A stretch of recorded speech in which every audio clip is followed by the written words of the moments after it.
C'est un puissant chef-d'œuvre du gothique allemand tardif. Le retable d'Isenheim, peint par Matthias Grunewald, est sculpté par Nicolas de Haguenau. Une œuvre qui a traversé 5 siècles, mais dont la restauration ne s'est pas faite sans tâtonnement.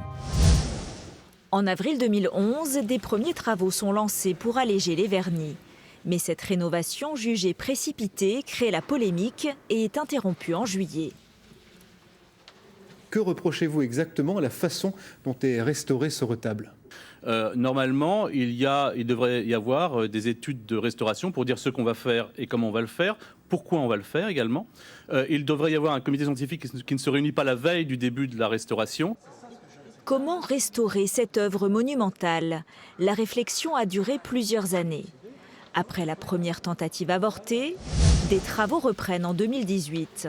Une restauration complète de grande envergure démarre, à commencer par le travail minutieux de restauration des peintures du retable. Il faut régler le geste et aussi étudier le temps d'application, le temps d'enlèvement. Il faut être bien sûr d'avoir rincé comme il faut, parce que tout ça, ce sont des interventions irréversibles. Là, donc, il faut une prudence particulière.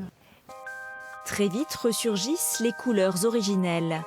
Des détails réapparaissent, comme la chevelure de Marie-Madeleine. Les statues, elles, partent au Palais du Louvre à Paris pour une cure de jouvence.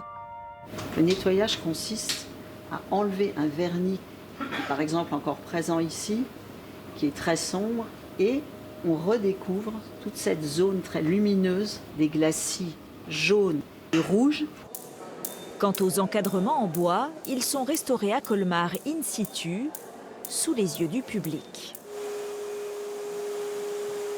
C'est impressionnant parce que la personne qui travaille a l'air de se déplacer vraiment tout petit morceau par petit morceau. Donc je pense que c'est très délicat, précieux. Au terme de 4 années de travaux, avec des parenthèses liées au confinement, le retable d'Isenheim a retrouvé tout son éclat d'antan.